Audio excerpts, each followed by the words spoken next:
Bonjour, alors il me fait plaisir de vous inviter à visionner cette prise de la vidéo que j'intitule Résumons l'industrie 4.0. Alors j'espère que cette vidéo va vous plaire et selon moi elle sera supérieure à l'original. Alors on continue. Alors l'industrie 4.0, une définition. Alors c'est quoi l'industrie 4.0? C'est une automatisation intelligente, de l'intelligence dans l'automatisation, de l'automatisation connectée. C'est une intégration de nouvelles technologies. Alors, on intègre des nouvelles technologies, surtout des technologies numériques, on les intègre ensemble. C'est des changements radicaux au système et au processus. Alors, on fait des choses, mais vraiment d'une façon complètement différente. Il faut dire que le concept d'origine 4.0 origine d'une réflexion allemande qui s'est déroulée en 2011. Okay? Donc, on parle déjà de plus de 13 ans. Alors, c'est une approche qui est quand même assez solide et fondée sur une longue période de temps. En un mot, l'industrie 4.0, c'est quoi? C'est le pouvoir du numérique. Le pouvoir du numérique. C'est ce que nous allons regarder ensemble. Alors ici, vous avez un tableau produit par le ministère de l'Économie et de l'Innovation. Alors, vous avez ici un bilan ou un inventaire de toutes les technologies numériques que l'on peut utiliser dans une entreprise. Vous verrez que vous voyez ici que c'est divisé en 4 sections. Et plus les sections ici en bas, par exemple, conception, ingénierie, 2, 3, 4, 5, on va les regarder en détail. Et chacune des sections a ses technologies numériques. Et puis, plus vous allez vers le haut, plus la technologie numérique est avancée.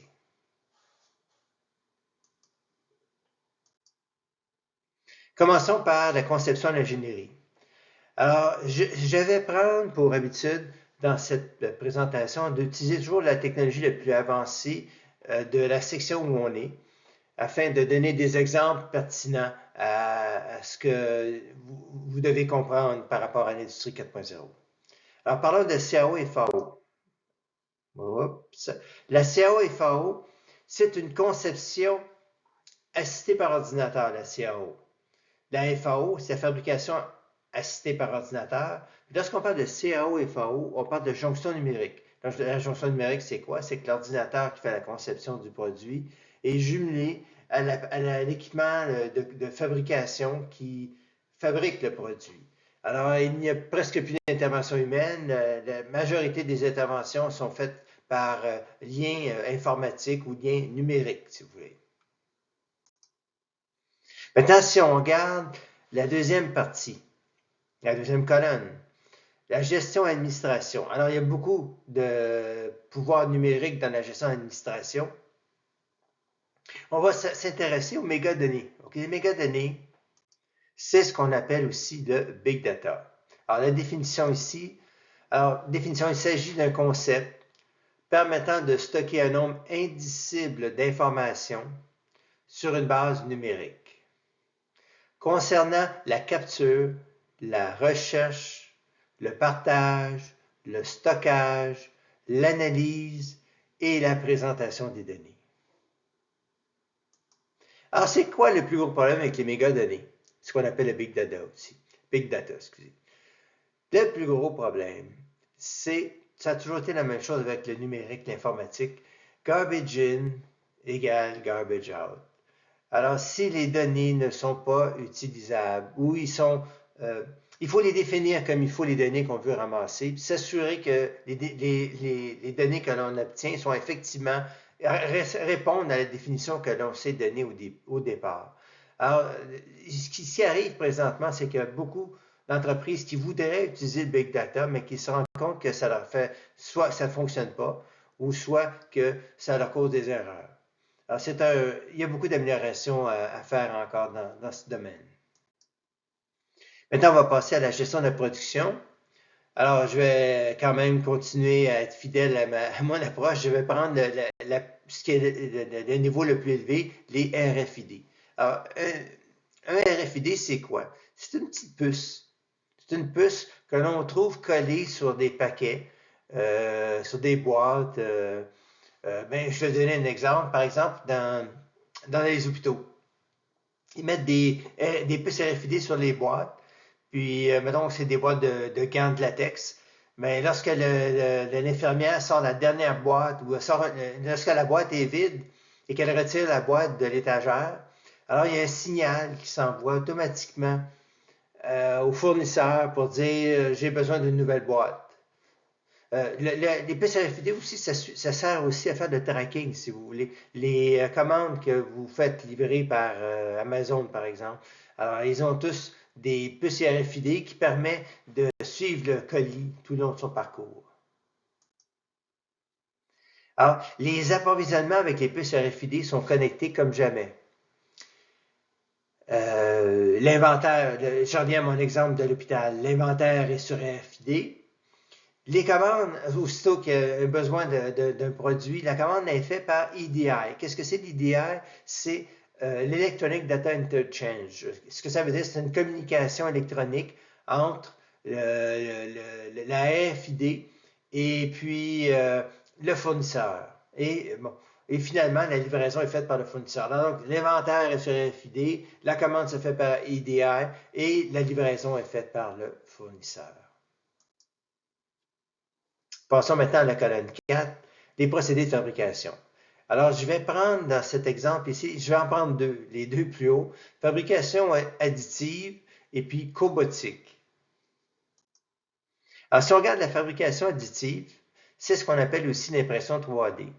Maintenant, on est capable d'utiliser des équipements qui ressemblent à des imprimantes, mais qui n'en sont pas vraiment, et qui peuvent fabriquer complètement à partir de zéro une pièce. Par impression, si on veut, là, par cumul de produits qui sont ajoutés là, selon un design préprogrammé. Lorsqu'on parle de robots autonomes et de la cobotique, c'est de travailler avec un robot comme partenaire de travail. Alors, la cobotique, c'est ça. Vous avez l'exemple ici. Le type fait son travail, puis il y a un robot pas loin de lui qui l'aide à accomplir certaines tâches de son travail. Alors, la cobotique, quelque chose qui est en fort développement. Et finalement, on termine avec la cinquième colonne, les services. Hein. Dans les services, vous avez l'intégration de tous ces forces numériques, ces pouvoirs numériques. Alors, c'est l'intégration de tous ces connexions numériques. Vous avez l'Internet des objets, dont on va parler un peu. C'est très important. En anglais, on appelle ça the Internet of Things, si je ne me trompe pas, IoT. Et puis, là-dedans, vous pouvez avoir la maintenance prédictive, la cybersécurité, la mobilité, la connectivité, la maintenance préventive et le réseautique. Alors, parlons un peu de l'Internet des objets, ce qu'on appelle en anglais Internet of Things. Alors, c'est une façon, si on veut, les objets sont connectés par Internet pour transmettre des informations en temps réel. L'exemple le plus simple à expliquer, c'est la domotique. Alors, vous êtes chez vous et puis vous voulez voir si votre chien fait des dégâts. Vous regardez sur votre cellulaire, puis votre smartphone, et puis vous regardez dessus, puis vous regardez si votre chien, qu'est-ce que votre chien fait à la maison. Alors, ça, c'est une application de domotique. Ça peut être aussi un système d'alarme. Hein? Un système d'alarme que vous avez un intrus dans votre maison, alors vous pouvez aller voir sur la caméra qui est dans la maison. Est-ce que c'est juste votre belle-mère qui est venue faire un peu de ménage ou si c'est carrément un cambrioleur. Alors, la relation client est complètement renouvelée. On parle d'un configurateur de produits numérique encore, où le client donne ses spécifications à ce qu'il veut acheter. Ça va ensuite à un CRM. CRM, ça veut dire Customer Relation Management. Son but, c'est le logiciel de gestion de la clientèle. Alors, là-dedans, vous avez quoi? Vous avez les adresses des clients, leur numéro de téléphone, leurs coordonnées, leur carte de crédit, tout ça. Un coup que la commande est confirmée, alors ça s'en va dans le ERP, Enterprise Resource Planning, ou ce qu'on appelle aussi le logiciel manufacturier de l'entreprise. Alors, un exemple, c'est le SAP, par exemple, c'est un logiciel très connu. Alors, le ERP prévoit les stocks, les délais, la production, la sous-traitance, enfin, il gère toute la fabrication. Et finalement, il prévoit toute la planification, et puis finalement, le produit est fabriqué. On peut résumer l'impact de ces technologies numériques de l'industrie 4.0 par un modèle. C'est un modèle qui est proposé ici, encore une fois, par le ministère de l'économie et de l'innovation. Alors, si vous regardez bien, je vais prendre un stylo. Alors, si vous regardez bien, au centre, on a divisé la tarte en trois. Alors, ce qu'on dit avec les technologies numériques, c'est qu'on a un impact sur l'expérience client, la relation avec la clientèle, si vous voulez. On a un impact sur la gouvernance numérique, ça c'est avec les gestionnaires. Puis on a un impact sur l'information, l'excellence informationnelle. Alors si on fait le tour rapidement, vous verrez que par exemple l'expérience client, vous avez des produits et services qui peuvent être personnalisés grâce au numérique. Vous pouvez avoir des contacts avec les médias sociaux. On peut commander chez vous directement par Facebook, par exemple. Vous avez des services guidés par les données, que les données guident les services. La gouvernance numérique, bien, vous pouvez faire des stratégies, des investissements dans les technologies numériques. Vous pouvez développer des compétences en management de l'innovation.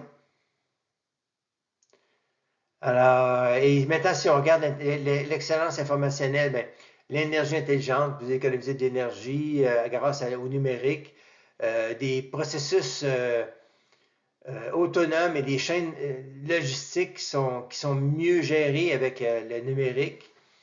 Vous avez la sécurité des TI, vous avez la connexion, la production flexible, l'analyse des données en temps réel, les lots, les produits intelligents. Alors, c'est l'impact si on veut, c'est ce qui survient lorsque le pouvoir du numérique est poussé à fond. Alors, je vous remercie de votre attention et je vous souhaite de bien apprécier cette vidéo. Alors, n'oubliez pas de vous abonner à la chaîne qui s'intitule Sortir le génie industriel de la lampe. Merci de votre attention.